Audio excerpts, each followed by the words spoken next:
Boa tarde a todos. Opa, nunca recebi uma boa tarde tão assim, caloroso. Hoje o polo do IEA de Ribeirão Preto, em parceria com o polo do IEA de São Carlos, representado aqui pelo professor Sérgio Mascarenhas, coordenador de projeto e fundador do polo lá, tem a imensa satisfação de receber o professor João Cândido Portinari, que vai falar então sobre a saga do Portinari, né, saindo aqui do cafezal de Brodowski, chegando até a ONU.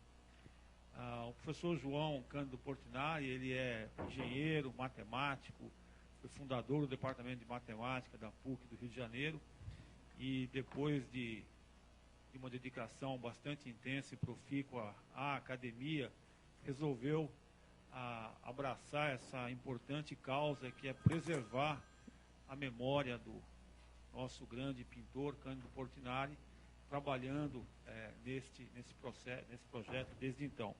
Eu creio que ele vai dar detalhes sobre o projeto Portinari. Nós temos hoje uma audiência diferenciada aqui no polo do IEA. A professora Ediane, que é da escola Dr. João Gilberto Sampaio, trouxe aqui todas essas crianças que estudam e pesquisam sobre o Portinari, né? Então aqui a gente tem os nossos portadores do futuro, né? A geração que daqui a alguns anos vai estar se sentando nessas cadeiras aí de trás, tá certo? E aqui na frente, né, tocando esse nosso país para frente. Então é uma alegria, uma emoção muito grande tê-los aqui. Eu não vou nominar os outros presentes na audiência, porque acho que nós viemos aqui, na realidade, para ouvir o João e não a mim, tá certo? Então, obrigado a todos pela presença. Sem mais delongas, passo a palavra para o nosso querido João.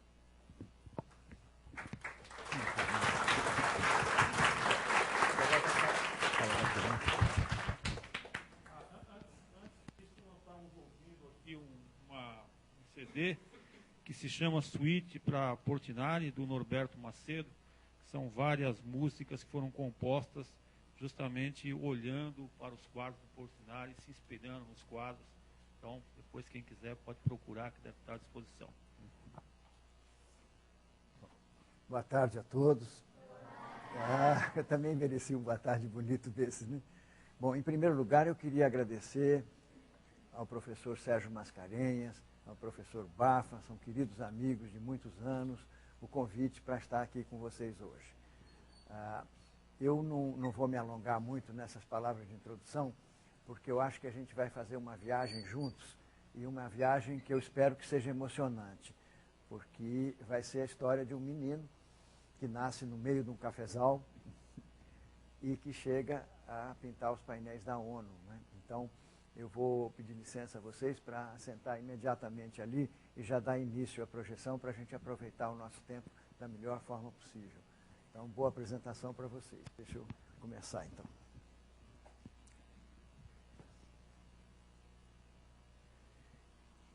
Eu pediria, se não fosse incômodo, a gente reduzir as luzes. Vocês se incomodam de ficar no escurinho do cinema? Não? Porque eu acho que as imagens vão ficar mais bonitas. Vocês estão me ouvindo bem? Todo mundo aí atrás também? Então, ótimo. Então, vamos fazer o seguinte, para nós entrarmos no clima do que nós vamos ver, eu vou convidar vocês para nós ouvirmos juntos um grande poeta brasileiro que dedicou esse poema que nós vamos ouvir a Portinari, praticamente no dia da morte de Portinari, né? Ele fez esse poema. Então, vamos começar ouvindo, vamos ver se o som está funcionando direitinho. Aqui. A mão. Entre o cafezal e o sonho, o garoto pinta uma estrela dourada na parede da capela, e nada mais resiste à mão pintora. A mão cresce e pinta o que não é para ser pintado, mas sofrido. Entre o sonho e o cafezal, entre guerra e paz, entre mártires, ofendidos, músicos, jangadas, pandorgas, entre os roceiros mecanizados de Israel, a memória de Giotto e o aroma primeiro do Brasil, entre o amor e o ofício, eis que a mão decide. Todos os meninos, ainda os mais desgraçados, sejam vertiginosamente felizes. Agora, há uma verdade sem angústia, mesmo no estar angustiado. O que era dor é flor, conhecimento plástico do mundo, e por assim haver disposto o essencial, deixando o resto aos doutores de Bizâncio, bruscamente se cala e voa para nunca mais a mão infinita, a mão de olhos azuis de Cândido Portinari. Vocês viram o título da palestra, não é? Do cafezal à ONU. Isso merece uma explicação, não é? Quer dizer, a história de Portinari começa num cafezal, né? E eu queria mostrar a vocês como é que é esse começo, né?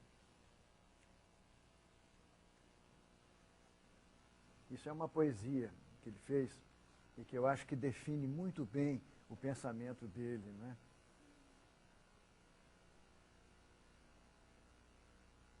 Todas as coisas frágeis e pobres se parecem comigo.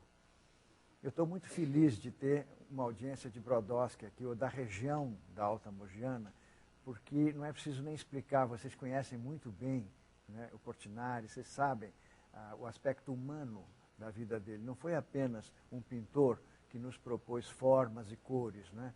Ele nos propôs um humanismo, uma ética, né? Um sentimento, um coração. Eu acho que esse poema, ele fala bastante isso, né? Eu queria mostrar a vocês um pouco mais sobre essa questão do cafezal, porque isso teve uma importância tão grande. E eu vou aqui pedir a um grande escritor brasileiro, que foi amigo de Portinari, o Antônio Calado, para nos falar um pouquinho sobre essa questão do café. Portinari encarava a pintura dele como os pais encaravam a agricultura que fizeram aqui e que ele também, menino, fez. Era um trabalhador intelectual, mas sempre com uma consciência muito grande de trabalhar com as mãos. Ele aprendeu a pintura absolutamente pela base, pelo desenho, em grande parte copiando as coisas que ele via em torno dele próprio. Então foi criando um conhecimento físico, muito material da pintura, muito ligado à agricultura dos pais dele, da regiãozinha dele, de Brodowski, daquela área da Alta Mogiana, de que ele se orgulhou até o fim da vida, e que viveu com ele realmente, o Candinho nunca abandonou aquela vivência que ele teve desde pequeno na região dele. Então essa história começa, na verdade, no século retrasado, né? Eu não sei se vocês sabem que no fim do século XIX, já quase no século XX, mais de 1 milhão de italianos entraram no Brasil. Eles vinham substituir a mão de obra escrava, né? Com a abolição da escravatura, as grandes plantações de café ficaram sem mão de obra. Por outro lado, a Itália estava passando por uma grande crise, especialmente o norte da Itália, o Vêneto, né? De onde vieram a maioria desses imigrantes, né? Então, desembarcam aqui no Brasil essas duas pessoas que vocês vão ver aqui agora, retratadas por Portinari. A minha avó, né, mãe dele, a dona Dominga, né, que era Domênica, mas chegando no Brasil, eles abrasileiravam os nomes. Então, Domênica vira Dominga. E o seu Batista. E eles eram exatamente assim. Aliás, você olhando para cá, você não tem a menor dúvida sobre quem mandava na casa, né? É só olhar, né? A nona era coisa, o matriarcado absoluto, né? O que a nona dizia era palavra final. E uma vida, assim, de muita coragem. Você imagina chegar da Itália num lugar completamente desconhecido, né? Que eles não tinham, né? E chegar para trabalhar duramente nas fazendas de café. A nona chegou aqui, teve 12 filhos, né? Plantou café e plantou 12 filhos também. O segundo filho foi o Portinari. E uma vez ela me disse assim, filho, cheguei no Brasil com 8 anos, casei com 14 e aprendi a ler com 70. Ela aprendeu a ler quando ela pôde, depois de criar o último filho, né, o 12º filho. E o seu Batista era exatamente essa figurinha que vocês estão vendo aí, já meio caipira, né? Isso também nos dá uma dimensão de como o Brasil é um país generoso, né, que já a primeira geração brasileira já é completamente brasileira. Até eles ficaram brasileiros. O seu Batista virou um caipira típico, né, com fuminho de rolo, cigarrinho de palha, aquele cabelinho assim espetadinho, aquele paletózinho apertado, né? Ele era exatamente assim. Então a infância de Portinari é uma infância típica de uma cidadezinha de interior do começo do século passado. Nós tínhamos uma fotografia de época Vocês que são da região, vocês devem conhecer essa foto. Uma coisa que que pouca gente sabe, é que ele só teve oportunidade de estudar até a 3ª série primária. A vida era dura, ele tinha que ajudar os pais, ajudar os irmãos a pegar café. Então, isso aqui é uma foto do grupo escolar. Aqui vocês veem onde ele está, né? Professor Dailton. E houve uma ocasião em que a Globo resolveu fazer um especial sobre Portinari. E o diretor desse especial, que era o Globo Repórter, né, era nada menos do que o Eduardo Coutinho, o grande cineasta Eduardo Coutinho, que fez o Cabra Marcado para Morrer, fez o Edifício Master, né? E o Eduardo, que foi meu colega de tempo de estudante na França e que era também interiorano, ele era também do interior de São Paulo, ele me disse, olha, João, não vamos ficar no Rio de Janeiro entrevistando político, artista, intelectual, não. Vamos lá para Brodowski, porque é lá que está a chave do mistério. Esse mistério de como, num povoado tão humilde, né, naquela época, pôde surgir um pintor que alcançou a dimensão de Portinari, né? Então, nós fomos para Brodowski e aí a emoção foi uma coisa extraordinária, porque nós encontramos a maioria desses menininhos aqui com 80, 85, 90 anos e entrevistamos cada um deles. Eu queria mostrar para vocês um pouquinho, é claro que a gente não pode se estender muito, mas para vocês sentirem como é que começa a se desvendar a chave, né, desse mistério. Vamos olhar para esses meninos aqui, ó. Estou sem som, eu acho.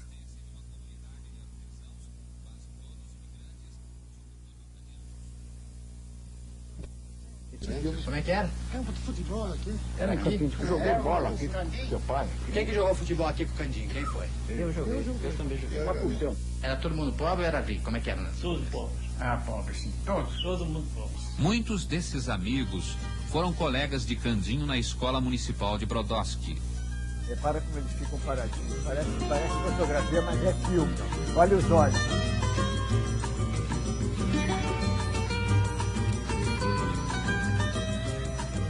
Alguns ainda guardam a fotografia original do grupo. Então nós entrevistamos cada um deles, né? Se eu tivesse tempo aqui, eu ia mostrar para vocês essas entrevistas que são fantásticas, né? Mas tem uma dessas entrevistas que eu acho importante mostrar, porque é aquela que conta como é que o Portinari, pela primeira vez, sentiu a vocação e o desejo de desenhar e de pintar. Que era de um menino que estava com ele também, né? Eles deviam ter uns 9, 10 anos. Né? Vocês vão ver aqui ele mesmo contando isso. Meio anarquista, assim, né? Então, o tio Davi virou uma espécie de mito, assim, na família. Então, aqui é um diálogo entre o Portinari, já no fim da vida, e o tio Davi. O tempo passava lento em Brodowski, não era, tio? Brodowski era só miudeza. E a vida seguia miúda. Eu gostava de Candinho. Éramos duas pessoas marcadas, eu sentia. Para mim, que tinha vindo da Itália, Brodowski era exílio, meu ponto de chegada. Para Candinho, era ponto de partida. Que tá do rabisco aí no chão, hein?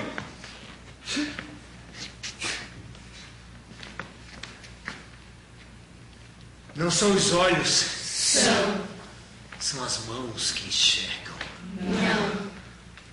Não é a mente. É o meu coração que pinta. A infância é o território das grandes marcas. Primeira dor, primeiro amor, primeiro tudo, primeira perda, primeira saudade. O que foi vivido ali é seu, é tua história de vida. E Cândido Portinari teve uma infância. Então ele tem essa vida de menino de cidade do interior até os 15 anos. Aos 15 anos ele vai para o Rio de Janeiro. A essas alturas todo mundo já sabia, né, que era um talento que tinha surgido ali. Então eu vou mostrar a vocês como é que ele vai para o Rio de Janeiro. Quando se apresentou a ocasião de ir ao Rio, passei noites e noites em vigília, lutando com a indecisão. Pena em deixar meus pais e meus irmãos. Essa família, ao perceber que esse menino, que devia ter uns 8, 9 anos, né, tem uma paixão pelo desenho, pela pintura, permitir que ele, em vez de buscar café, em vez de ficar na roça pegando café, ele possa correr atrás do sonho dele. E deixar que ele pegue um trem sozinho com 15 anos, para o Rio de Janeiro, sem um tostão no bolso.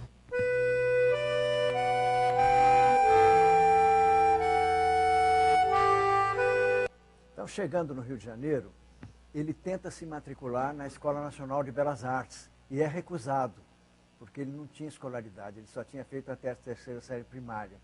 Então, ele se matricula no Liceu de Artes e Ofícios e, logo no primeiro ano ali, o talento dele explode de tal forma que no ano seguinte a Escola de Belas Artes o aceita como aluno livre, né? Não podia ser um aluno regular porque ele não tinha escolaridade. E aí, então, ele começa a pintar. E aqui vocês veem, por exemplo, tem duas curiosidades aqui, né? O projeto Portinari está há 33 anos buscando a obra de Portinari no mundo inteiro. Nós levantamos mais de 5.000. Essas duas continuam desaparecidas. Nunca conseguimos encontrar essas duas obras. Vocês veem que aqui ele parece uma criança, parece um menino, né? Ele está na Escola Nacional de Belas Artes. A escola era muito rígida, era muito acadêmica, não é? O que imperava ali era o neoclássico, nem o impressionismo eles não aceitavam. E o Portinari, em função disso, tem uma formação maravilhosa na questão da técnica, na questão do desenho, na questão da pintura, da cozinha da pintura. E isso foi muito importante para ele quando houve o primeiro embate do modernismo, né, contra aqueles que não queriam aceitar de maneira nenhuma o modernismo. Muitos deles diziam assim, esse camarada pinta assim porque não sabe desenhar. Dele não se podia dizer isso, porque ele tinha tido professores, Batista da Costa, os irmãos Bernardelli, Rodolfo Amoedo, grandes mestres, né? E ele tinha o conhecimento clássico da pintura. Se ele pintava moderno, é porque ele queria pintar moderno, né? Então, aí como é que estava a situação em Brodowski, né? Esse menino praticamente sozinho no Rio de Janeiro, com grande dificuldade financeira, a família lá, né? Tinha uma pessoa da família que foi muito importante. Vocês sabem que essas famílias italianas, pobres, numerosas, acontecia muito da irmã mais velha não se casar para ajudar a mãe a criar os filhos. E isso aconteceu com a tia Tata. Vocês vão ver a tia Tata aqui, preocupada com o irmão que está lá no Rio de Janeiro. A senhora foi a pessoa que praticamente mais se sacrificou pelo Candinho, não foi? Foi. Por todos, são uma bobona, né? Por que bobona? Que só pensa nos outros, né? Mas valeu ou não? Valeu, né? Aí quando a mamãe viu um dia ele atravessando o largo, quando ela se levantou, não era. Por quê? Não pensou que era ele? Não, é tanta vontade de ver ele, né? Eu estava tendo saudade dele também. Vocês me desculpem, eu realmente não estou entendendo. De que me adianta viver na cidade se a felicidade não me acompanhar? Adeus, Paulistinha, do meu coração, lá pro meu...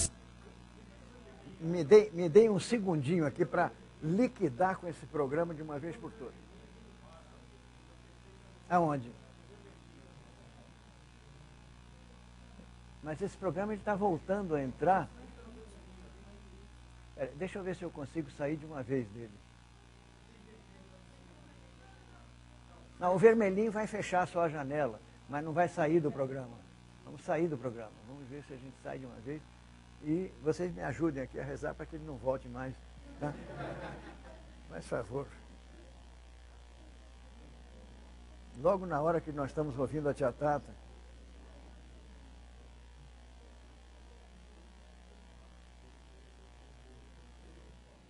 A senhora foi a pessoa que praticamente mais se sacrificou pelo Candinho, não foi? Foi. Por todos, são uma bobona, né? Por que bobona? Que só pensa nos outros, né? Mas valeu ou não? Valeu, né? Aí quando a mamãe viu um dia ele atravessando o largo, quando ela se levantou, não era. Por quê? Não pensou que era ele? Não, é tanta vontade de ver ele, né? E a senhora tinha muita saudade dele também? E quando a senhora encontrou ele, a senhora ficou contente depois? Eu nem sei. Ele fazia assim com o dedo, né? Eu pensava que estava desalejado, mas não era. Sozinha mereceria uma apresentação inteira, entende? Mas vamos em frente. Quer dizer, então ele está na Escola de Belas Artes. Como eu disse, era uma escola que tinha exigências muito rígidas. Ele começa a se rebelar ele pinta um quadro chamado Baile na Roça, que era uma festa caipira de Brodowski, em que os dançarinos, as pessoas que posaram eram o Nono, a tia Maria, quer dizer, as pessoas da família dele. Aliás, ele vai manter esse hábito durante toda a vida, de pôr a família para posar para as obras dele, né?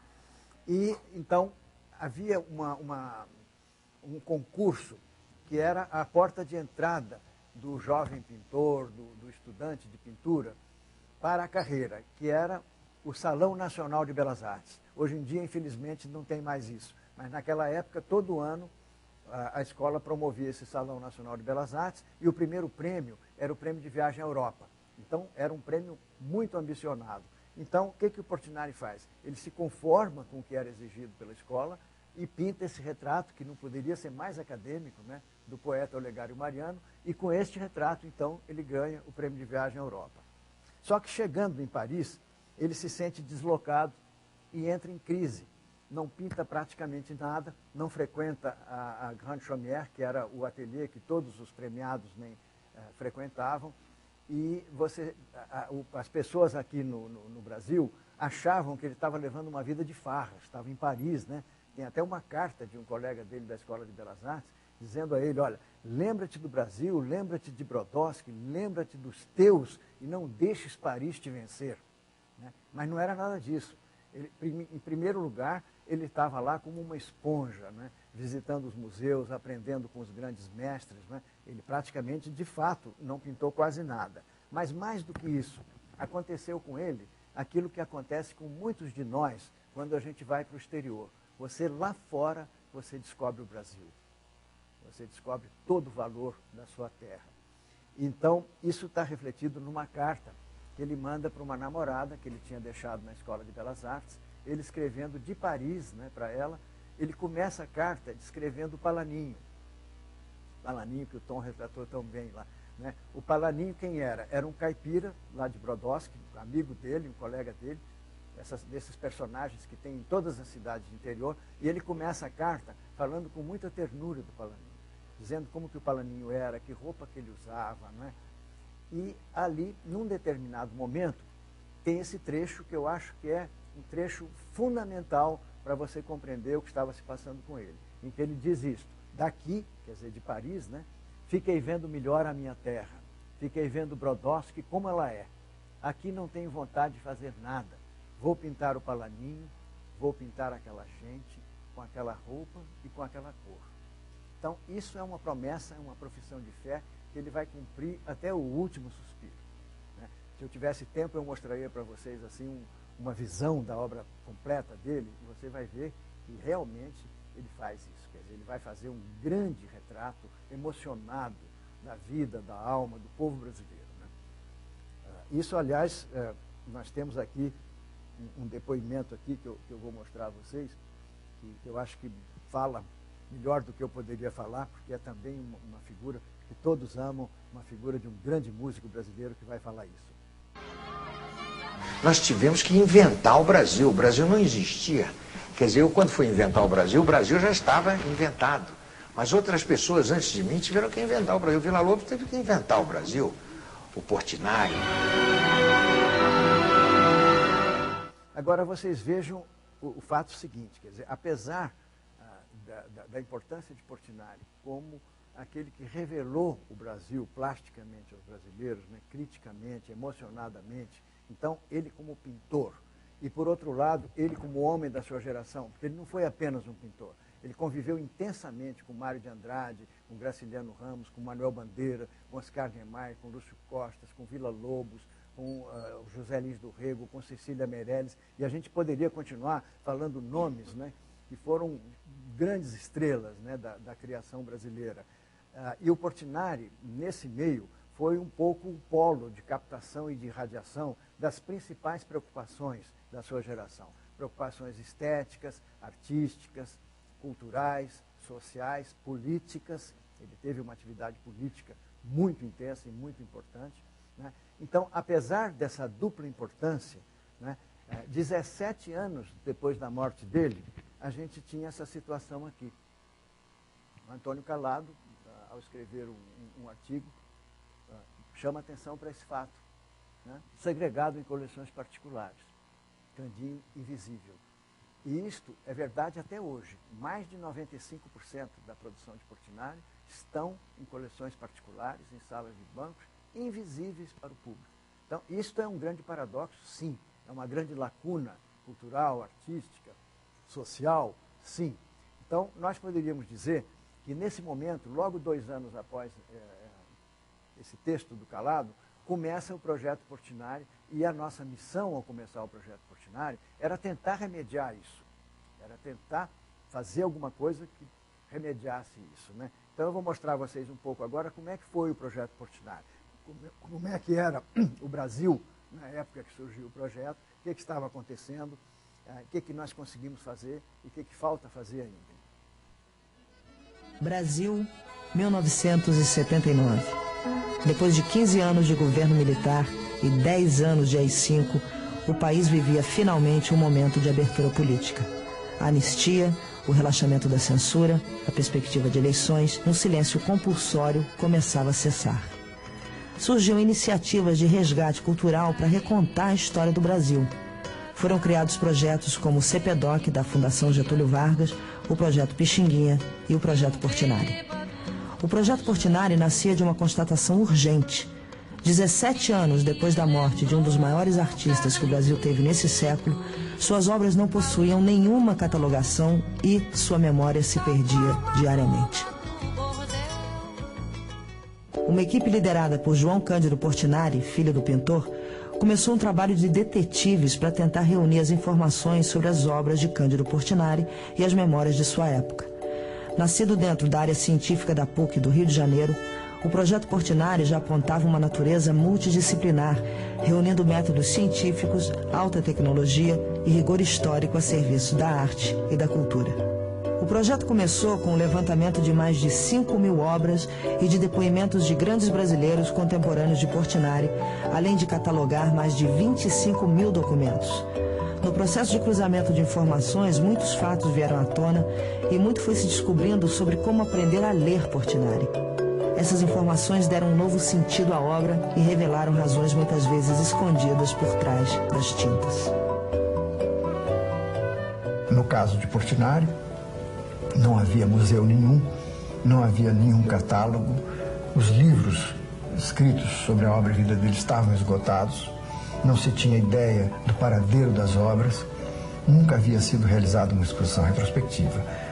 A história do Projeto Portinari, eu acho que começa nesse momento, né? Quer dizer, nessa volta e na perplexidade, né, de como começar um trabalho desse. A sensação que foi nos tomando, né, era de que você estava lidando com a própria essência da nacionalidade, quer dizer, você estava lidando com o tecido mais sutil, com a trama mais profunda, né, que é essa trama que revela a imagem da alma, né, daquela sociedade onde apareceu aquele pintor que a retratou.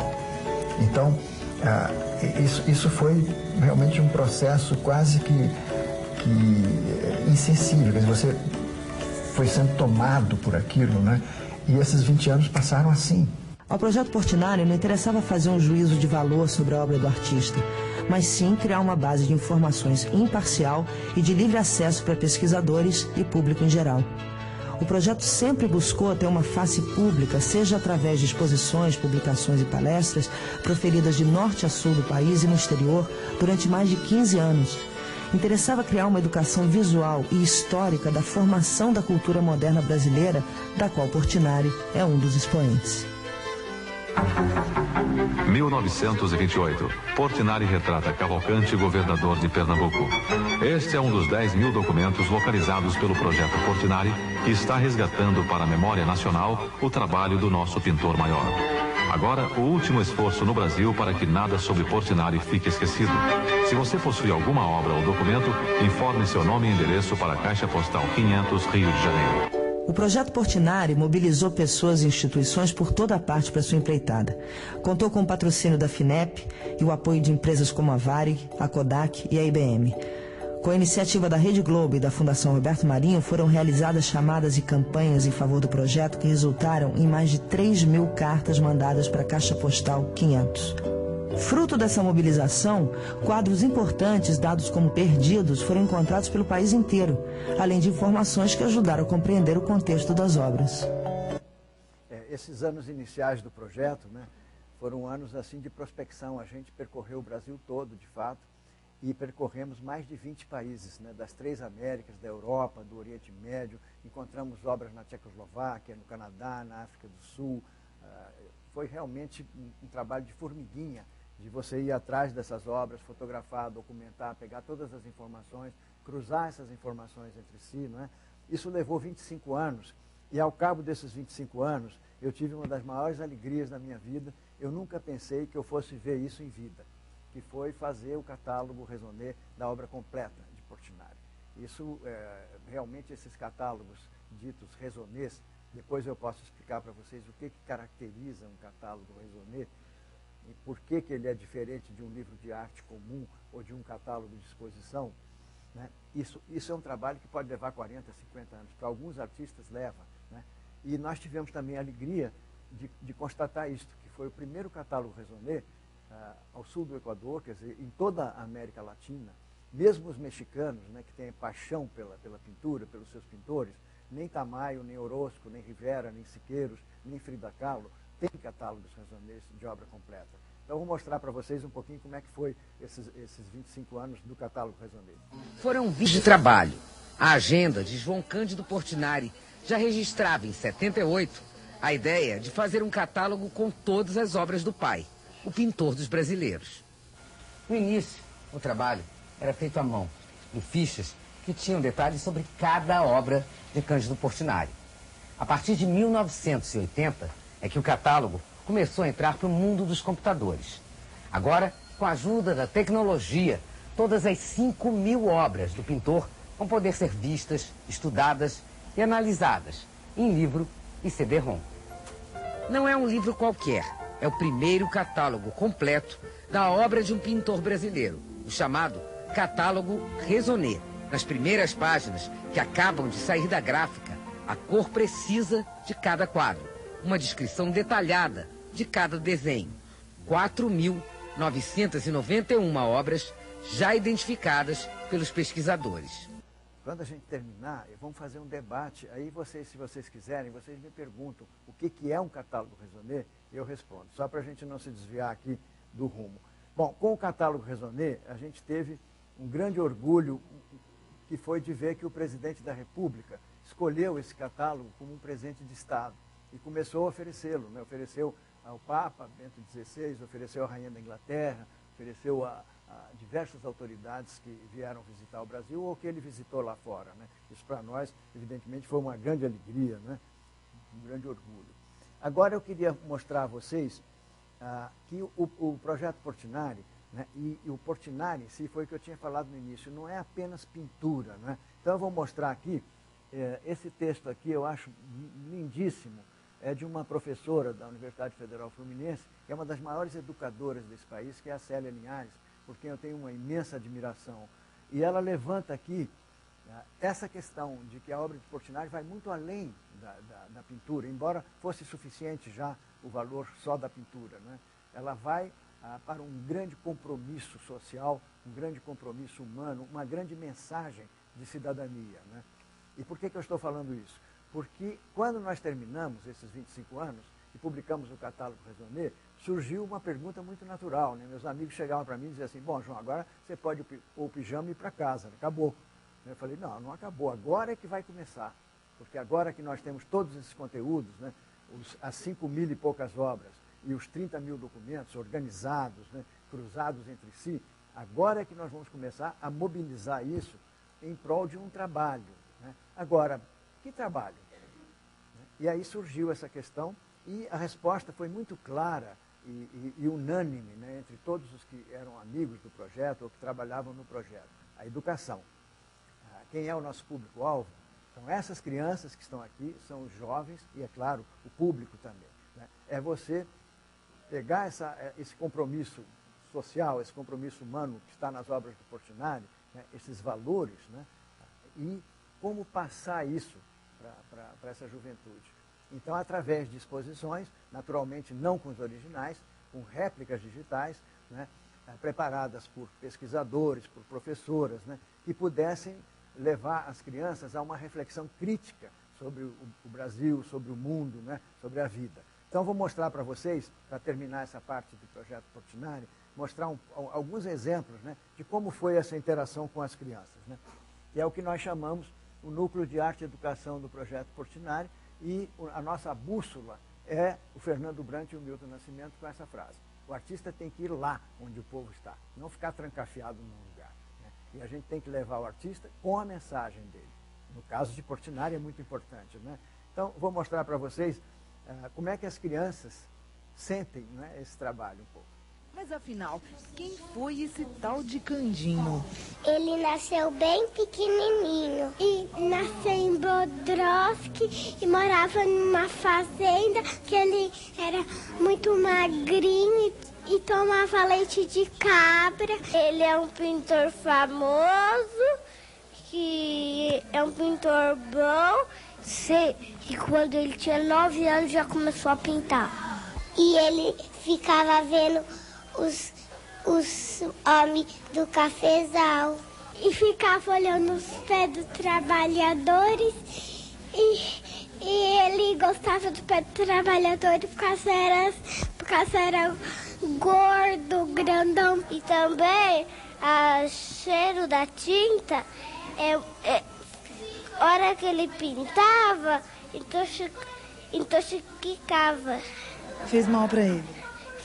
Fez mal pra ele e ele até morreu com o cheiro da tinta. Qual foi o quadro que você achou mais bonito daqui? Aquele do cerco. Qual? Mostra lá pra mim. Aquele grandão? É. Por que você gostou daquele quadro? Porque eu achei ele bem pintado. Olha que maravilha, viu? Esse é o nosso grande público, viu? Então, esse trabalho começa, na verdade, lá para trás, né, isso já tem 17 anos, com uma incursão numa favela do Rio de Janeiro, quando ainda não havia pacificação. A gente teve que negociar com os traficantes para poder chegar até lá. Numa iniciativa recente, o caminho inverso. O projeto Portinari sobe o morro Dona Marta. Os moradores interferem na obra de Portinari, na tela do computador.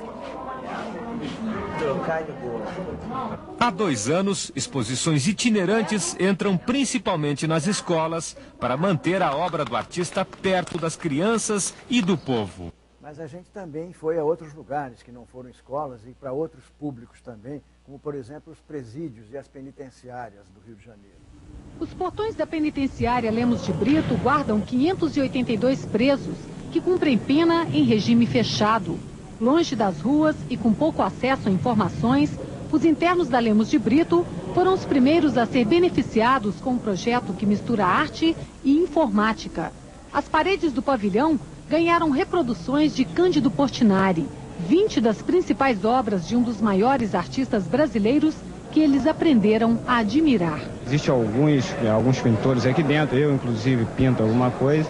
Isso me incentivou um pouco mais a vir a pintar e continuar lutando pelo objetivo que todos nós necessitamos. Pouco estudo, vida simples, família pobre. A semelhança entre Cândido Portinari e a maioria dos internos daqui incentivou o aprendizado sobre a vida do artista.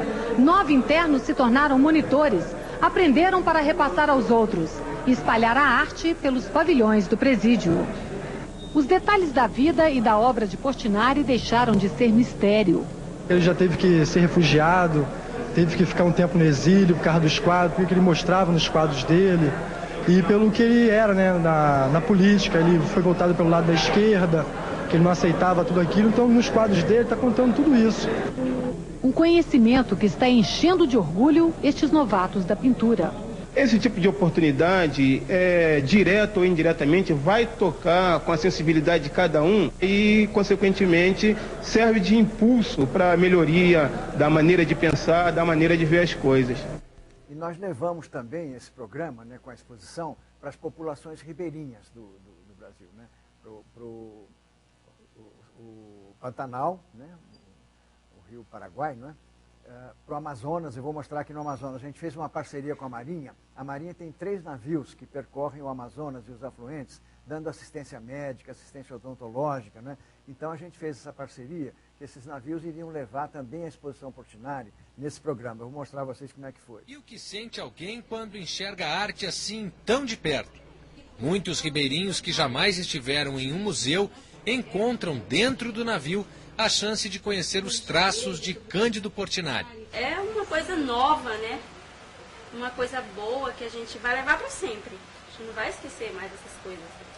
Eu gostei muito, foi muito proveitoso. Dona Sueli se encarrega de apresentar aos visitantes as réplicas da obra de um artista que reproduziu como poucos a vida do trabalhador brasileiro.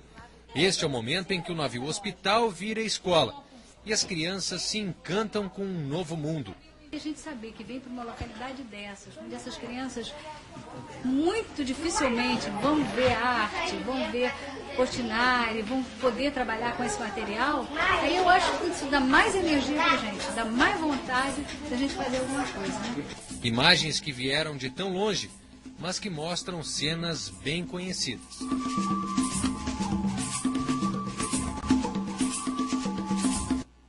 Vou dar como último exemplo esse que eu mencionei do Pantanal, que aconteceu uma coisa linda aqui que vocês vão ver. Sueli, você já viajou esse Brasil inteiro fazendo essas exposições interativas. Que experiência mais te emocionou nessas viagens? Olha, há tantas experiências, né? Uma que me emocionou muito foi no Pantanal Mato Grossense. Nós fomos com a exposição Brasil de Portinari montada numa chalana da Polícia Militar, subindo o Rio Paraguai. Nós saímos de Porto Murtinho e fomos até Corumbá. Íamos parando em pequenos povoados, não era nem cidade, eram pequenos povoados, e eu sentia quando entrava aquelas crianças no barco para ver a exposição, eu sentia assim uma emoção grande, porque era assim, a primeira vez que eles estavam vendo, e talvez a última, né? Então a gente tinha que dar tudo possível ali, né, para aquelas crianças. E como eles se identificavam, e nós chegamos a um povoado dos índios paraguaios, chamados índios chamacoco, porque a gente tanto visitava povoados brasileiros como os da margem paraguaia também. E o índiozinho entrou e foi direto para o índio, uma cabeça de índio do Portinari. E ele olhava para nós e olhava para a cabeça de índio, eu acho que ele estava pensando, ué, alguém já tinha me visto antes e me pintou assim? Impressionante, né? Bom, agora eu queria falar para vocês de Guerra e Paz. Guerra e Paz talvez seja o maior projeto que nós já abraçamos até hoje, uma coisa que era impensável, né, há tempos atrás. Então eu queria falar um pouco, mas antes eu queria mencionar, sim?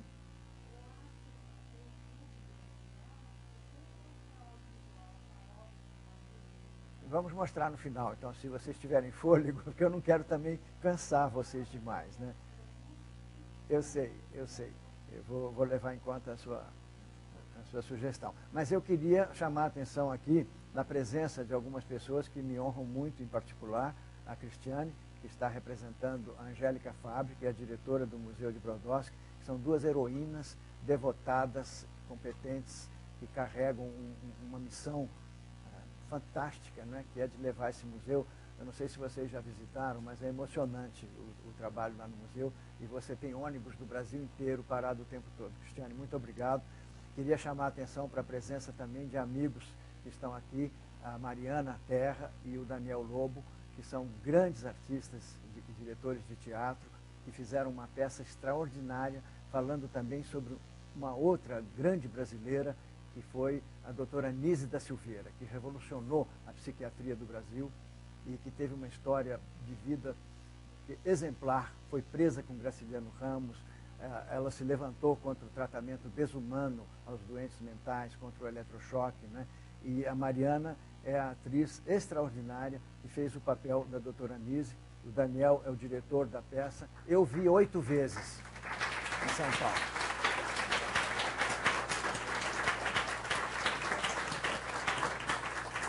Queria também assinalar o nosso querido amigo Tom, que é artista plástico, que fez um retrato belíssimo do Palaninho, que está em exposição em São Paulo agora.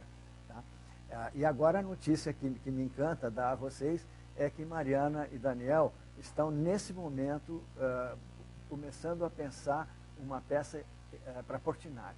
Ou a vida de Portinari, ou Guerra e Paz, né? Então, essa vinda deles aqui a Brodowski faz parte de uma imersão no universo de Portinari, na qual a gente já vem trabalhando há um certo tempo. Tá? Então, dito isto, vamos ao Guerra e Paz, né? Guerra e Paz é uma coisa emocionante.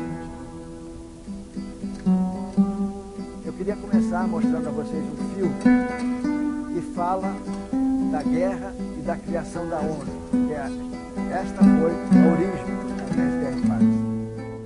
Esse filme foi feito pela Carla Camurati, que é a diretora do Teatro Municipal do Rio de Janeiro, que é cineasta, e é o filme que abriu a inauguração de Guerra e Paz lá. We interrupt this program to bring you a special news bulletin. The Japanese have attacked Pearl Harbor, Hawaii, by air, President Roosevelt has just announced.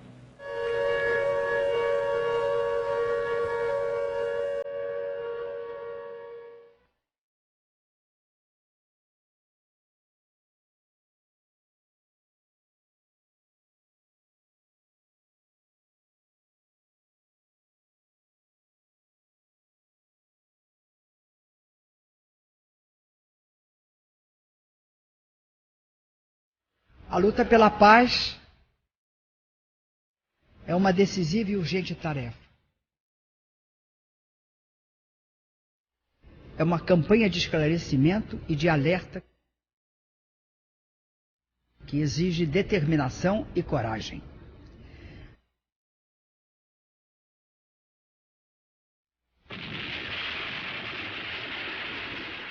Devemos organizar a luta pela paz, unindo os povos do mundo inteiro.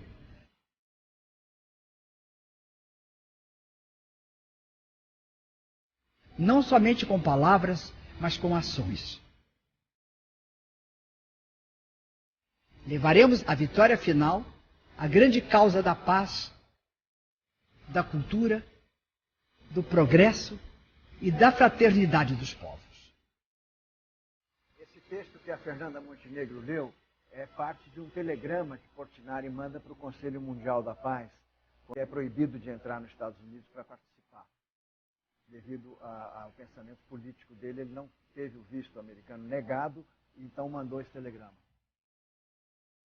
E aqui é a criação da ONU, né? Essa coisa emocionante. A ONU foi criada para evitar que as novas gerações viessem a passar por esse sofrimento das duas guerras. Aqui é a carta da ONU em que eles dizem exatamente isso. Para que ela foi criada. E esse é o único filme que a gente tem dele pintando. Ele pintando Guerra e Paz.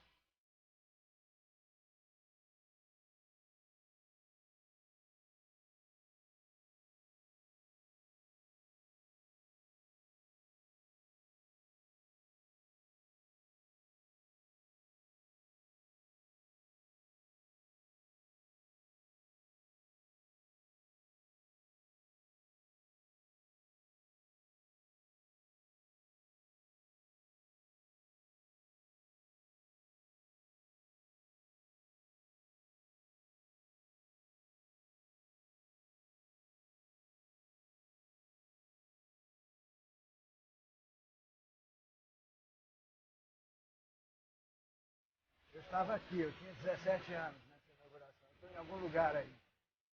Esse é o presidente Juscelino Kubitschek ao lado de Portinari.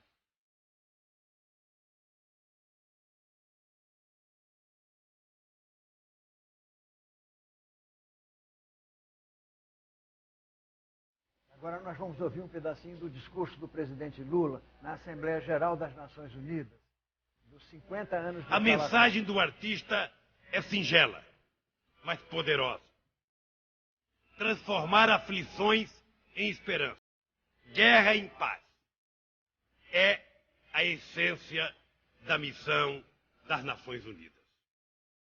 O Brasil continuará a trabalhar para que essa expectativa tão elevada se torne definitivamente realidade.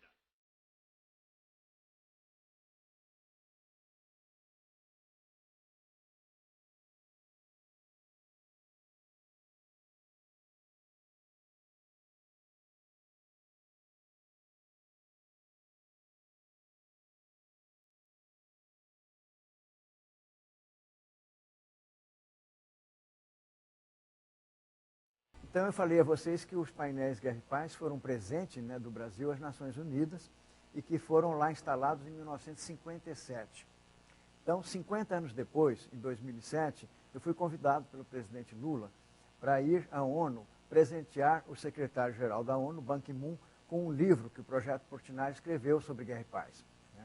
Então, eu vou mostrar a vocês esse momento aqui. O secretário-geral da ONU, Ban Ki-moon, o presidente Lula uniu as bandeiras do Brasil e das Nações Unidas. Depois deu um presente que mostra essa ligação antiga. Um livro sobre os 50 anos da instalação de 2 murais de Cândido Portinari, que simbolizam a guerra e a paz e decoram a sede da ONU. A atuação brasileira nas Nações Unidas também é lembrada na abertura da Assembleia Geral. O primeiro discurso sempre cabe ao Brasil. Vocês sabiam disso? Desde o início das Nações Unidas, o discurso que abre a Assembleia Geral, todos os anos, é brasileiro. E o Itamaraty publicou um livro com todos os discursos, né? Eu li todos eles. E tive a tristeza de constatar que em nenhum desses discursos há qualquer menção à guerra e paz.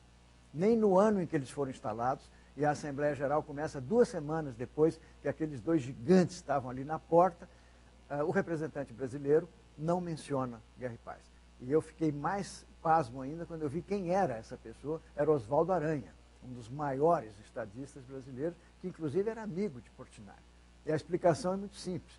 Se vocês forem olhar para a história daquela época, né, esses anos 50, o início dos anos 50, era a plena Guerra Fria, era o macartismo nos Estados Unidos. Então, você mencionar uma obra de um artista de esquerda era impensável. Tanto que o Portinari não foi convidado para a inauguração de Guerra e Paz, por incrível que pareça. E ele morreu sem ver Guerra e Paz erguido nas Nações Unidas. Né?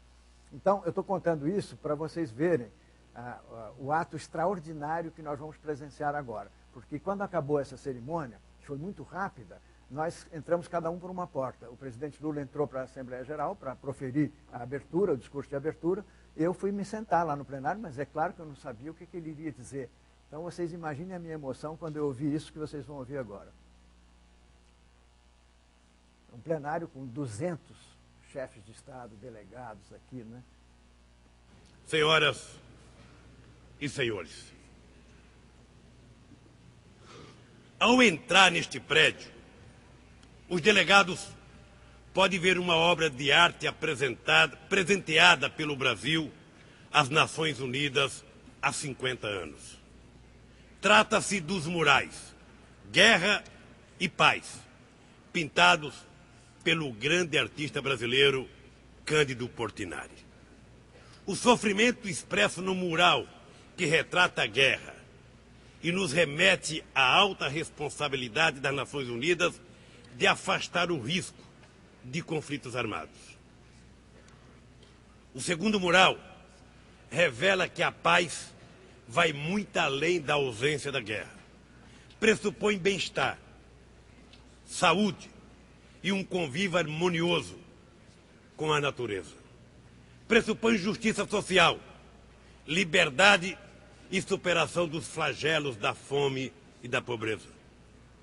Não é por acaso que o mural Guerra está colocado de frente para quem chega e o mural Paz para quem sai. A mensagem do artista é singela, mas poderosa. Transformar aflições em esperança. Guerra em paz é a essência da missão das Nações Unidas. O Brasil continuará a trabalhar para que essa expectativa tão elevada se torne definitivamente realidade. Muito obrigado.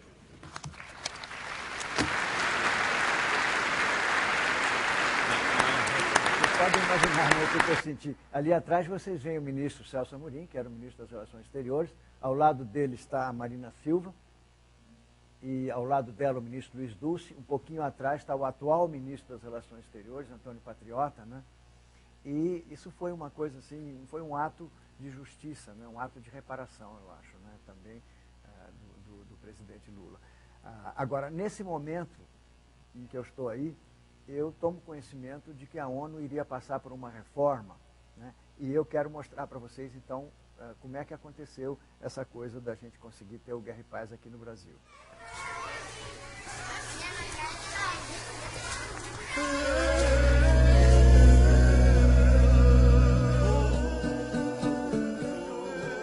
aconteceu um milagre agora, né? Que foi a possibilidade de concretizar um sonho que nós acalentamos durante muitos anos e que sempre nos pareceu ser um sonho impossível, que é o sonho de trazer os murais Guerra e Paz para o Brasil.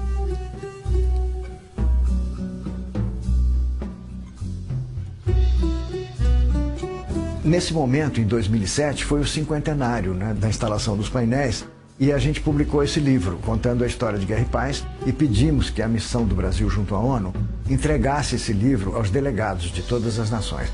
E houve aquele momento emocionante, né, do discurso de abertura da Assembleia Geral da ONU, em que o presidente Lula termina o discurso fazendo uma citação belíssima aos painéis, coisa que vale destacar, nunca havia sido feita. Ao mesmo tempo, naquele momento, eu tomo conhecimento de que a ONU ia passar por uma reforma profunda e que ia durar alguns anos, né? Aí caiu a ficha, que aquele sonho, né, que até então era impossível, quem sabe a gente poderia realizar. E aí, já voltando ao Brasil, eu falei com o ministro Sérgio Rezende, que era ministro de Ciência e Tecnologia. Ele compreendeu imediatamente a dimensão do projeto, levou o presidente Lula, e o presidente Lula então pediu ao ministro Celso Amorim que solicitasse o empréstimo à ONU. E aí calhou de que isso ficou possível.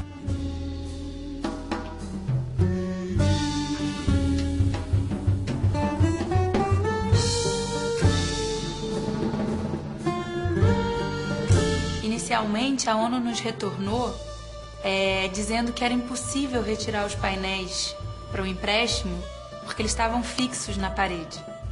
E a gente pegou um filme histórico da ONU sobre a montagem dos painéis que a gente mostrava que havia uma estrutura, que o painel era montado, que não era fixado na parede, nem era pintado na parede, não era um afresco.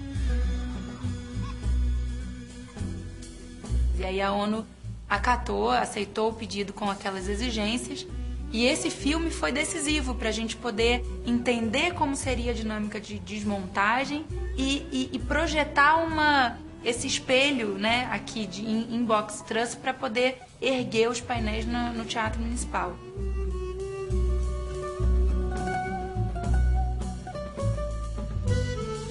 Conseguimos, né, viabilizamos financeiramente, vamos à ONU retirar os painéis, estamos na ONU, andaimes. Como é que a gente faz para tirar o primeiro parafuso para desmontar os painéis? Só o filho, né? Conversa, eu não gostei de painéis, é brincadeira dela. A logística de desmontagem dos painéis na ONU, né, foi uma primeira etapa do projeto Guerra e Paz e que absorveu, evidentemente, uma necessidade de planejamento muito minucioso, muito detalhado, diante da magnitude dessa operação, né? Então nós tivemos, quer dizer, além dos reais responsáveis pelo projeto, que seriam a interação do próprio projeto Portinari e da Expomos no planejamento integral dessa operação, nós tivemos, vamos dizer, que levar do Brasil os restauradores que seriam já responsáveis pelo restauro para exatamente fazer uma análise desses painéis, né, no momento da operação de desmontagem. E, ao mesmo tempo, nos Estados Unidos, nós tínhamos mais 2 empresas especializadas no assunto, também operando conosco. Depois disso, na medida em que eles foram sendo desmontados, foram sendo feitos laudos de conservação, né, para ver um diagnóstico exato do momento em que nós estávamos iniciando a nossa atuação com relação aos painéis. Depois dos laudos, eles foram preparados para a embalagem. E então depois eles foram reunidos, né, em caixas especialmente preparadas para isso, evidentemente para garantir que eles viessem da melhor forma, né? E nós então trouxemos os painéis em 3 embarques distintos. É uma coisa de grande porte, realmente, vieram em cargueiros, né, acompanhados por currias, com todos os detalhamentos inerentes ao transporte de obra de arte. E a partir daí eles então foram para o Teatro Municipal.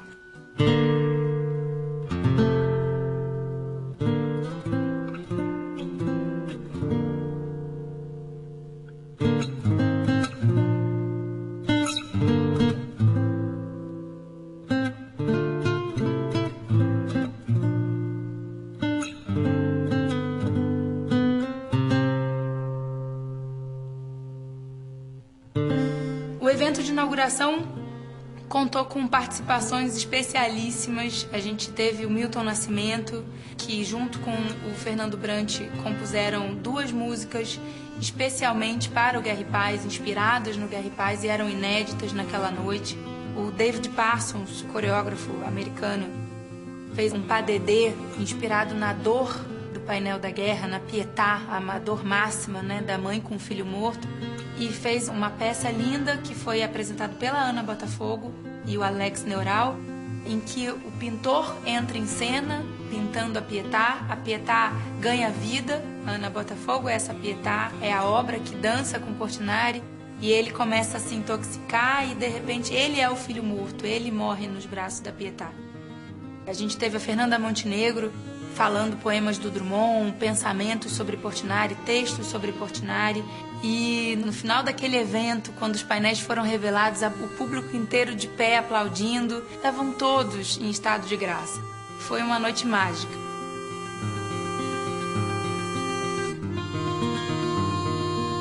Portinari fez muitos estudos para o Guerra e Paz e a gente projetou os estudos dos painéis para que se pudesse ver para onde era cada estudo. Isso aqui foi uma coisa emocionante, eu estava lá quase toda a tarde. A gente conseguiu fazer essa exposição com entrada franca. Foi realmente emocionante a gente receber pessoas de todo o país, público estrangeiro, para ver Guerra e Paz no Municipal. Em 12 dias a gente recebeu mais de 40 mil pessoas. No último dia eu lembro bem, na última sessão, 9 da noite, todo mundo entrou e ainda tinha muita gente do lado de fora. E a gente falou, e agora? O que a gente faz, né? E a Carla Camurati fez questão de ir à porta do teatro, abriu a porta e disse, eu vim aqui pessoalmente dizer a vocês que enquanto tiver gente no teatro, esperando para entrar, o teatro estará aberto para vocês verem Guerra e Paz. E a gente saiu de lá quase 2 da manhã. A gente ficou realmente com o teatro aberto ao público até o último visitante. Então foi tudo uma grande felicidade. Eu acho que tem alguma coisa lá em cima nos ajudando. Eu acho que está lá o Drummond, o Manuel Bandeira, o Mário de Andrade, mexendo os pauzinhos. Diz, vamos dar uma ajudazinha lá para aquele pessoal, né? Aí depois dessa visitação, os painéis passaram por um processo de restauro, porque isso foi uma condição que a ONU impôs para que houvesse um empréstimo, né? Pediram que nós restaurássemos painéis aqui no Brasil. E eu queria mostrar um pouquinho para vocês como é que foi o restauro, porque foi também emocionante. Foi um restauro aberto em que a gente recebia as crianças, foi uma coisa assim inesquecível.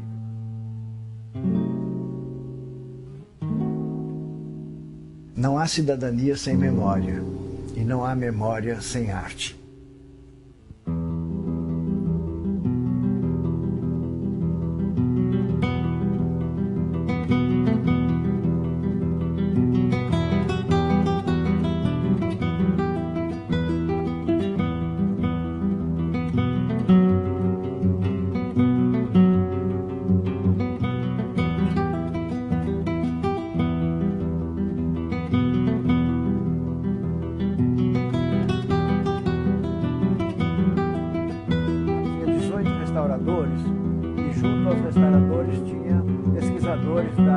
Nós fizemos um ateliê aberto ao público, então o dia inteiro escolas, né, do Rio de Janeiro, da periferia do Rio de Janeiro, de outros estados, né, veio gente de outros lugares também, grupos inteiros para visitar o restauro.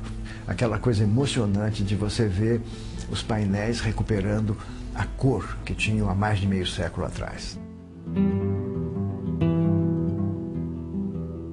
Eu tive a oportunidade de ir a Nova York, ver os painéis, ver o estado de conservação dos painéis. Para nossa surpresa, as obras que estavam lá já há 50 e tantos anos estavam em bom estado de conservação.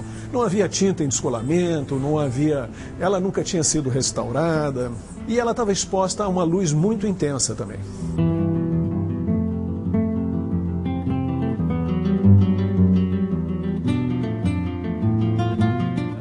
Estava em bom estado, mas a paz tinha um desbotamento generalizado que nos causava uma sensação de estranheza. As pinturas pinturas haviam sido feitas com as cores misturadas a um branco. Quando você tem luz excessiva no ambiente, esse branco tende a desbotar as cores aos quais eles estão misturados.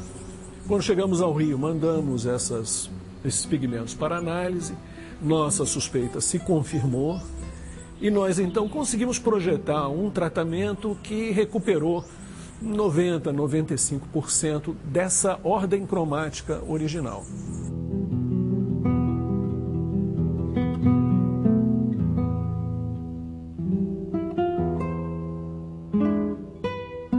Todo grande artista também, ele é um descobridor técnico.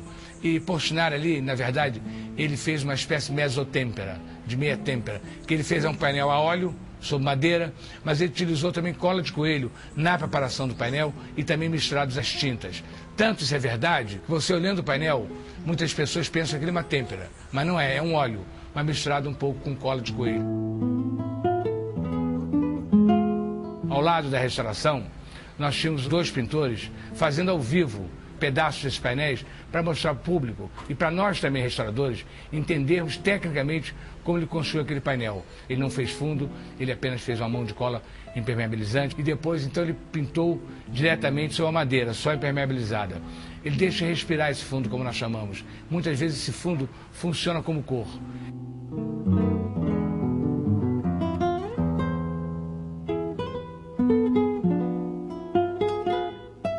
Nós utilizamos uma intervenção mínima ali, no sentido de não intervir muito nesses painéis. Fizemos muitas pesquisas, inúmeras pesquisas, estratigrafias, fizemos fotografias de alta definição, para reconhecer as técnicas que ele utilizou.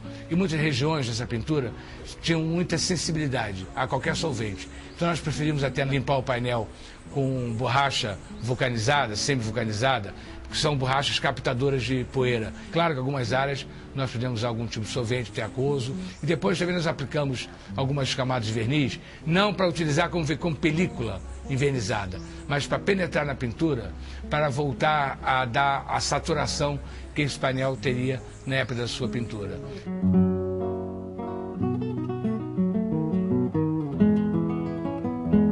Nós imaginamos que dentro do ateliê, lá nós poderíamos fazer, no programa educativo, 2 ações, que seria uma ação deles criarem um painel o que é a paz para você? Como é que você interpreta a paz desenhando? O que você quer da paz? Como você quer a paz na sua cidade? Como você quer a paz no mundo? E as crianças desenhavam, criavam coisas lindas e nós íamos colando na parede, né? Montando um grande painel feito pelas crianças. E uma outra coisa que a gente queria era mensagens. Não era só a parte visual, parte de desenho, de pintura, mas a gente queria a parte escrita, né? Verbalizar como é que você vê a paz. Aí nós criamos uma árvorezinha, né? Um galho de árvore, em que as crianças iam pendurando as mensagens ali. O final, na última semana, estava cheia, como se tivesse uma árvore assim, com muitas folhas, não, mas aquilo tudo são fitinhas com mensagens pela paz.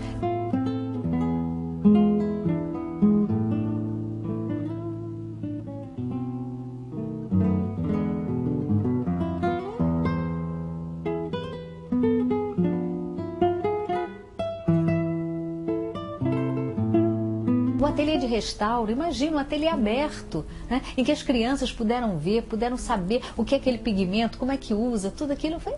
Aqui no Rio de Janeiro foi maravilhoso.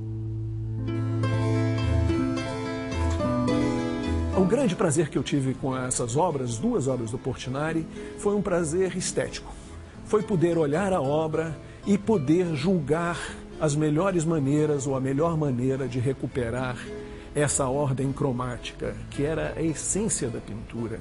Então, recuperar essa mensagem foi absolutamente fundamental e foi o que nos deu grande prazer. Para mim, de modo particular, foi muito emocionante. Eu morava ao lado do ateliê em Botafogo e eu, criança, ia no ateliê. Ele permitia que a gente entrasse no ateliê. Eu tive até a oportunidade, na época, de preparar os pigmentos brancos para ele, misturar com óleo. Então é uma coisa, para mim, muito emocionante. Agora está como restaurador, restaurando os painéis Guerra e Paz. Diz uma restauradora inglesa, Sarah Walden, que a grande tarefa do restaurador é encontrar o fantasma do artista e perguntar a esse fantasma: honrei a sua obra? E toda vez que eu saía do Gustavo Capanema, eu fazia essa pergunta secretamente ao Portinari: meu caro Candinho, eu afinal de contas, honrei ou não o seu legado?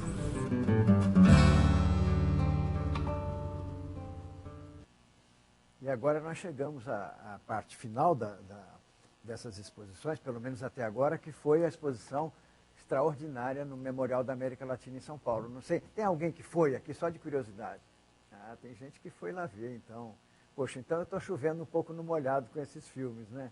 Mas vamos ver. Então, lá em São Paulo, nós fizemos uma coisa que o espaço permitiu, que foi o que vocês vão ver agora.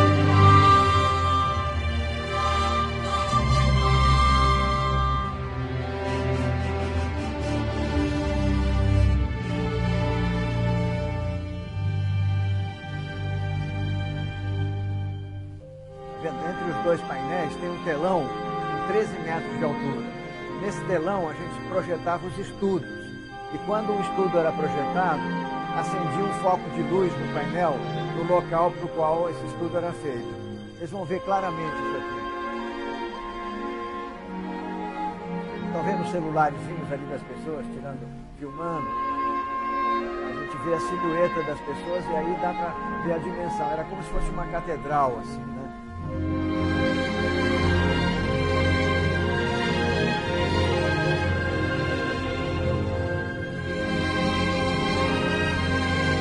Olha lá, o estudo dos cavalos e o foco de luz lá no painel, onde tem os cavalos.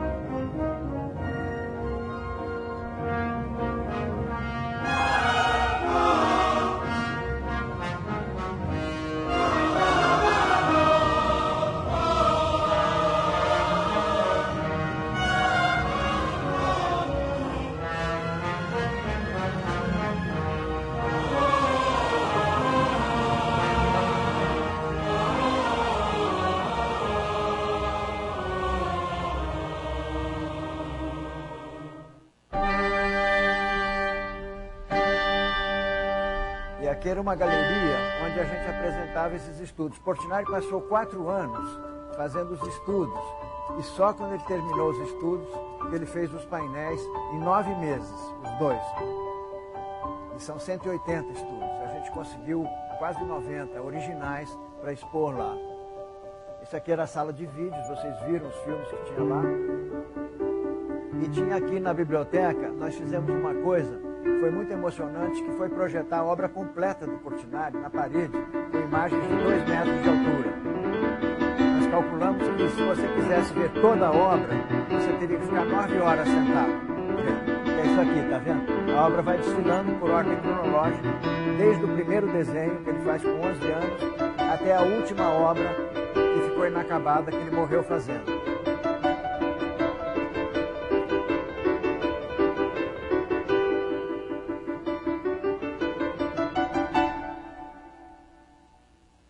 Mas a coisa que eu achei que foi mais emocionante, pelo menos para mim, foi isso aqui, ó. Foi as crianças. Foi chegar lá nesse lugar onde estavam os painéis, você viu um oceano de blusinhas brancas e os bracinhos assim, apontando para os painéis, as professoras trabalhando com eles. E eles vinham tirar fotos comigo. Eu tenho assim uma infinidade de fotos que eu tirei com eles, vou mostrar um pouquinho a você. Isso aqui parece aquela coisa onde está o Wally, né? O Wally está lá atrás, ó. Lá atrás. Tá vendo? E era muito engraçado, porque eles vinham com as perguntas mais incríveis. Você viu que chegou para mim e disse assim: o senhor tem iate? Então era escola pública, escola privada, né? E eu me lembro que aqui era alunos tinha alunos do Mackenzie, de várias escolas. E eu me lembro que num determinado momento eu virei para uma menininha que estava do meu lado, virei para ela e falei assim: o que ele fez? Aí ela virou para os outros assim, porra, o cara tem Face, olha. E aí começaram a botar fotos, né? Eu tenho essas fotos por causa disso, eles pegavam as fotos e botavam. Foi muito emocionante, isso foi inesquecível, realmente. Isso aqui é pessoal da turma de Direito da PUC de São Paulo, aí vocês veem, já são jovens, né? Tem universitários também que vieram visitar. E a gente teve um momento, que eu vou mostrar a vocês, que foi um momento histórico, que nem durante a vida de meu pai aconteceu, que foi a visita presidencial, né? Vou mostrar a vocês. Para poder ver as duas obras. E em seguida esses painéis passaram por um processo de restauração ainda no Rio de Janeiro. Foram levados para o Palácio Gustavo Capanema, que é a sede do Ministério da Cultura no Rio de Janeiro. Vocês estão vendo aqui a ministra da Cultura, né, o ex-presidente Lula, tinha 4 ministros. Tinha o atual ministro da Educação, o ex-ministro da Educação, o ministro da Secretaria da Presidência da República, que é o Gilberto Carvalho. Foi uma coisa incrível. O presidente da Câmara dos Deputados, Arlindo Chinalha, isso foi uma coisa emocionante, né? E tem umas fotos ótimas, né? O presidente Lula, que parece que vai entrar dentro do desenho ali, né? Ele está absorvido ali com o desenho, né? E aqui são momentos já finais, né, da visita, em que eles estão ali dentro desse recinto onde estavam os painéis. Aqui diante do painel da paz, ali vocês veem o ministro, né, o ex-ministro Fernando Haddad, e ao mesmo tempo o ministro Mercadante. Aqui a ministra Helena Chagas, que é a ministra da Secretaria de Comunicação. E aqui os últimos dias, né, as filas, que eram filas impressionantes, né? As pessoas ficavam debaixo de chuva ali, porque realmente o Memorial da América Latina parece que foi feito assim para abrigar o Guerra e Paz. A gente tinha um espaço que tinha os painéis, o outro espaço onde tinha aquela projeção da obra completa e o outro a galeria com todos os estudos, né? Aqui vocês vão ver esses últimos momentos, né? As pessoas dentro desse espaço, aqui dentro da galeria. Aqui já na última noite, e foi como no municipal, as pessoas não queriam ir embora, a gente teve que ficar com o espaço aberto, né, para absorver todos os visitantes que estavam querendo ver. Eu não conheço assim, nenhum caso assim, aqui a equipe toda aqui, do Projeto Portinari, de todas as equipes, né, que participaram dessa operação. E agora, para terminar, eu quero falar um minutinho para vocês quais são os próximos passos, né? Quer dizer, a itinerância do Guerra e Paz. Neste momento, nós estamos lutando para levá-los ao Nordeste. A gente acha que eles devem ser vistos no Nordeste e também no Sul. E na itinerância internacional, um lugar que vai ser muito importante, aqui vocês estão vendo, isso aqui é na Noruega, no lugar onde é entregue o Prêmio Nobel da Paz. Aqui vocês estão reconhecendo aquele senhor ali que está recebendo o Prêmio Nobel da Paz, né? É o presidente Obama. Então, esse lugar aqui, nós estamos pensando em levar o Guerra e Paz para a Noruega, porque isso tem uma carga simbólica extraordinária, e fazer com que os painéis, a exemplo do Teatro Municipal, sejam inaugurados nessa construção maravilhosa que é a Ópera de Oslo. Isso aqui é a Ópera de Oslo. Então, a gente fazer com que as pessoas que vão estar na cerimônia da entrega do Prêmio Nobel da Paz se dirijam à Ópera de Oslo para ver a inauguração do Guerra e Paz. E isso tem um conteúdo simbólico muito grande. Nós estamos pensando em levar para Hiroshima. Inicialmente, eu tinha desistido por questões técnicas, né? Não havia nenhum prédio em Hiroshima com pé direito de 14 metros. Eu tinha proposto construir um domo externo. Eles também recusaram, porque tem uma legislação de terremotos que não permite construir domos. Agora eu descobri que tem um alemão que faz estruturas infláveis. Ele já pensou até numa estrutura para cobrir uma cidade inteira. Ele chama-se Frei Otto. Então eu estou tentando entrar em contato para reviver a ideia de Hiroshima, porque acho que Hiroshima é o exemplo máximo da brutalidade humana no século XX. Então seria realmente, simbolicamente, o mais importante de tudo.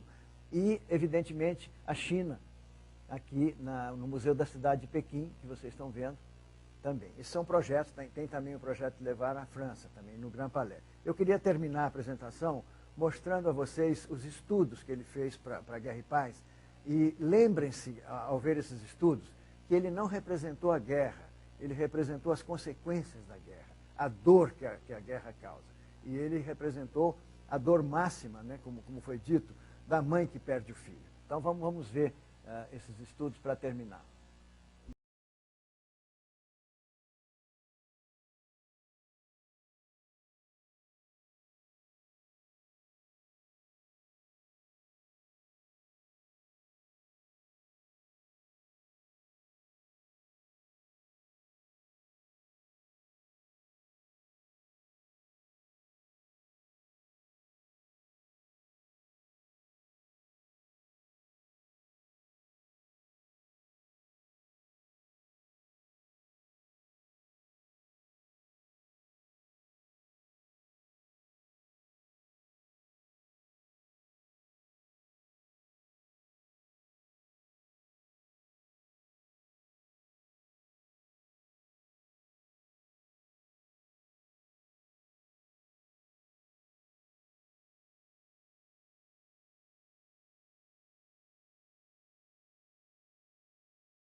Muito obrigado. Se vocês quiserem, a gente conversa aqui.